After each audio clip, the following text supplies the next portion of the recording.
और बदायूं पुलिस ने बड़ा एक्शन लिया है, जहां आरोपी साजिद को ढेर कर दिया गया है और दूसरे आरोपी जावेद की तलाश जारी है। जिस तरह से 2 मासूमों का मर्डर किया गया था, उसके बाद से भारी पुलिस फोर्स की भी तैनाती पूरे इलाके में कर दी गई है।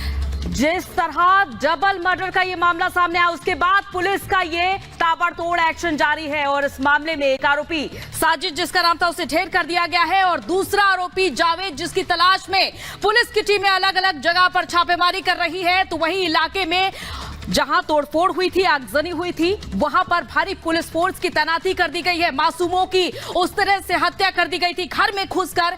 इन्हीं आरोपियों ने, जिनकी तस्वीरें हम आपको टेलीविजन स्क्रीन पर दिखा रहे हैं, इन्हीं आरोपियों ने उन 2 मासूमों की हत्या कर दी थी घर में घुसकर। और आपको बता दें, इस मर्डर के बाद से इलाके में मातम का माहौल पसरा हुआ है, गमगीन माहौल है। और ऐसे में हमारे संवाददाता ने ग्राउंड जीरो पर पहुंचकर वहां पर लोगों से बातचीत की, आपको सुनवाते हैं। मैं जिस जगह पे मौजूद हूं, कल उसी जगह पर घटना को अंजाम दिया गया है और यहाँ जिस तरीके की तस्वीरें, जिस तरीके के दृश्य हैं, सिरसिरी उठ रही है शरीर में। भव्य जो तरीके से नृशंस हत्या की गई है, जिस तरीके से बच्चों की हत्या की गई है, यहाँ जो एविडेंसेस हैं उनको देखेंगे तो मालूम चलेगा क्या हुआ। इन चप्पलों को देखिए, उन बच्चों की चप्पलें हैं, खून से लथपथ ये चप्पलें पड़ी हैं, हर तरफ खून के निशान है, खून से लथपथ पूरी छत का ये हिस्सा है, दीवालों पर भी खून है। आगे बढ़ते हुए आपको दिखाते हैं क्या यहाँ पर हालात हैं और जिस तरीके से यहाँ पर तस्वीरें बनी हुई हैं, इन तस्वीरों के बीच में मालूम चल रहा है कि किस तरीके से घटना को नृशंस तरीके से अंजाम दिया गया है। यहाँ पर कट्स हैं, उस तरह से जब वार किया गया तो उसके कट्स हैं। एक बार जरा आपको दिखाते चलते हैं कि कैसे यहाँ पर पुलिस बंदोबस्त किया गया है, भारी पुलिस बंदोबस्त है। और कल जब घटना घटती है तो घटना घटने के बाद यहाँ पर आप देखेंगे किस तरीके से लोग जब आक्रोश में आते हैं, दुकानों पर तोड़फोड़ की गई है, दुकानों से निकालकर सामान को जलाया गया है, कुर्सियां, टीवी सब जले हुए दिखाई दे रहे हैं। तो भारी पुलिस बंदोबस्त अभी भी मौजूद है यहाँ पर। इसके साथ ही जो तमाम परिवार के लोग हैं जिन्हें खबर मिल रही है वो यहाँ पर पहुंच रहे हैं। आपको दिखाते हैं, परिजनों से बात करते हुए। आप बताइए कहाँ से आए हैं आप लोग? कहाँ से आए हैं आप लोग? यहीं से हैं, बाबा कॉलोनी से। बताइए, उसे यहीं के रहने वाले हैं? उसको जानते थे आप लोग नाऊ को? नहीं, सगानू का रहने वाला था। रहने वाले नहीं, ये काम यहाँ पे करता था कहीं? हाँ, ये नाईगिरी की दुकान है। दुकान है उसके नीचे सामने, ये सामने दुकान है नाई, सामने की तरफ जहाँ पर ये तोड़फोड़ की गई है वहीं पर दुकान है। जी जी जी जी जी। तो आप लोग जानते थे, उससे बातचीत होती थी? कैसा हुआ? बातचीत तो नहीं होती थी, वैसे हम निकलते थे यहाँ टहलने के लिए निकलते थे। तो ये एक दुकान नहीं इनकी, एक आगे दुकान भी है इनके भाइयों की, सामने भी है और ये 4-5 दुकानें इधर पीछे भी इनने खोल रखी हैं। इनका पूरा मतलब ये सखानू के रहने वाले हैं और करीब 20-25 लोग हैं। ये दुकानें कई एक डीएम रोड पे भी खुली हुई हैं इनकी, चचा, भाई, ताऊ, भाऊगी। और ये आप इतनी जानकारी बता रहे हैं परिवार के बारे में, उसके कैसा व्यवहार और कभी आप लोगों ने सुना है यहाँ पे झगड़ा फसाद? व्यवहार इनका अंदरूनी ज्यादा था, ऊपर से तो मतलब बोलते थे पर जहरीले बहुत ही ज्यादा जहरीले थे। इतना घटी है, क्या आप लोग को फीडबैक मिला जब ये घटा? तो आप तो यहीं पे रहते हैं, क्या बताया गया आपको? कुछ बताया गया? बताया, मैं तो यहाँ रहता हूँ डीएम रोड पे ही, यहाँ से करीब 100 कदम दूर पे रहता हूँ। तो जब घटी आप लोग यहाँ पर पहुँचे हैं, क्या कुछ मालूम चला? फिर पहुँच नहीं पाते, अभी आए हम। अच्छा, अभी जी जी। तो देखिए, पुलिस या बंदोबस्त यहाँ पर दिखाई दे रहा है और यहाँ से हटने की भी पुलिस जो है दरख्वास्त करी, क्योंकि बहुत सारे एविडेंसेस हैं यहाँ पर जिनकी सिक्योरिटी बहुत इंपॉर्टेंट है।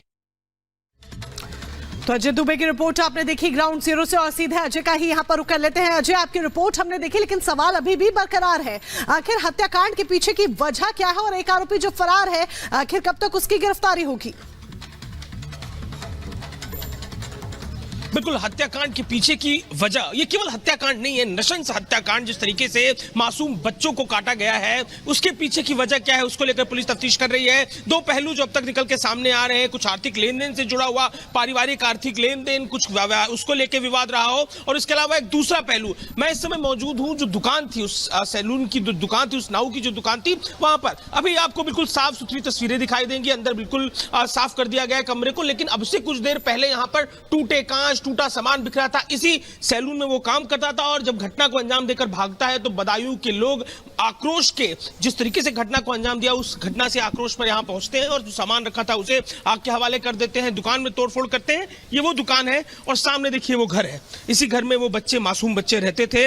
मुझे जो स्थानीय लोगों ने बताया कि जो हत्या का आरोपी है जिसका एनकाउंटर कर दिया गया है, उसके बच्चों का कुछ हिस्ट्री रही है, उसके बच्चों के ना होने की हिस्ट्री रही है, बच्चे मर जाते थे, इससे जुड़ी हुई हिस्ट्री रही है। तो एक काले जादू का, एक तंत्र मंत्र का जो एंगल है स्थानीय लोगों का, उसको लेकर भी दावा है। तो शाम के 4 बजे के तकरीबन वो कल अपनी दुकान बंद करता है, गलियों में मंडराने लगता है, फिर वो घर पहुंचता है उन बच्चों के जहां वो 5,000 रुपए को लेकर बातचीत करता है दादी से। दादी चाय बनाने चली जाती है, फिर वो छत के ऊपर जाता है और फिर घटना को अंजाम देता है। 2 मासूम बच्चों को नशेंस तरीके से काट डालता है। इसके बाद जो एक बच्चा है वो कैसे भी अपनी जान बचाकर नीचे भागता है, अपनी दादी को बताता है, परिवार के लोग भाग कर जाते हैं, दरवाजा बंद करते हैं, उस बच्चे की जान, परिवार के लोग अपनी जान बचाते हैं, जिसके बाद हत्या आरोपी भाग जाता है। तो जिस तरीके से इस घटना को अंजाम दिया गया, जिस क्रूरता के संग, जिस नृशंस तरीके से इस घटना को अंजाम दिया गया, बदायूं के लोगों में काफी आक्रोश है। लेकिन एनकाउंटर के बाद तस्वीरें बदली हुई दिखाई दे रही हैं।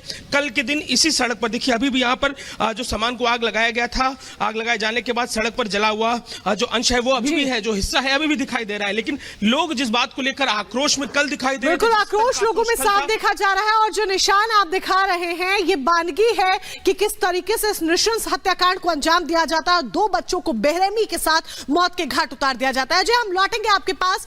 परिवार की बात करें तो 2 बच्चों की मौत से परिवार सदमे में है, परिवार में मातम का माहौल पसरा है। ऐसे में हमारे सहयोगी ने बच्चों की दादी से बातचीत की है, क्या कुछ उनका कहना है, जरा सुनिए।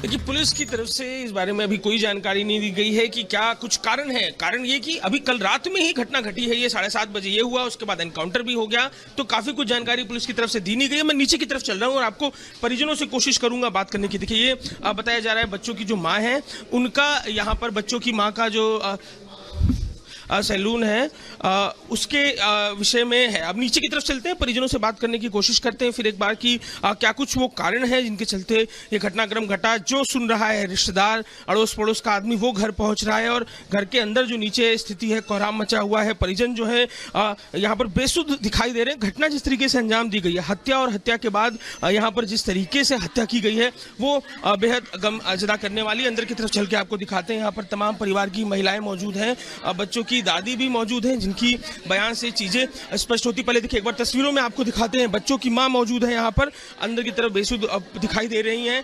घटना जिस तरीके से अंजाम दी गई है, दादी आप बता रही थी, क्या उसको जान रहे हैं, परिवार के लोग जान रहे थे उस लड़के को? जानते तो है, बच्चे थोड़ी जानते, इतना दुश्मन है, दुश्मनी कुछ नहीं थी हमसे। कुछ कारण को ही सब बात रह गई, अब तो एनकाउंटर भी हो गया, उसका कारण को लेकर बात रह गई है। कुछ झगड़ा आपने सुना, कभी झगड़ा हुआ? कभी नहीं, हमसे कोई झगड़ा नहीं। हमेशा घर आता जाना लगा रहता था क्या, बच्चों के संग घर आना जाना? नहीं नहीं, कभी नहीं, पहली बार। आप भी साथ में रहते? कहाँ रहते? मैं बाहर रहती सिविल लाइन। पहली बार वो आया था, तो कुछ हम आप क्या जानना चाहेंगे, आप पुलिस से क्या मांगेंगे? उसका एनकाउंटर हुआ है? इनकाउंटर हुआ है, हमारे तो भैया सजा मिलनी चाहिए, जैसे हमारे बच्चे गए हैं, हमें तो जब पता चले कहीं कहीं निकल। जब वो घटना घटी थी आपको कैसे पता चली? छोटा वाला आया था, सबसे क्या बताया उसने? जे आया छोटा वाला, अम्मा देखो हाथ काट दिया दादा का। इसकी मम्मी गई, जब अरे वो बोली अरे भागो भागो, तब तक तो वो जावेद यहाँ आ गया ग्रिल पर। जब मैंने देखा छुरी इसकी, तो मैंने अरे गेट बंद करो, बाहर से गेट बंद कर दिया, तब नीचे उतर के आया। इतनी बड़ी छुरी थी। ये बताइए, छत तक चला गया, घर में जानकारी मिल नहीं पाई परिजनों को?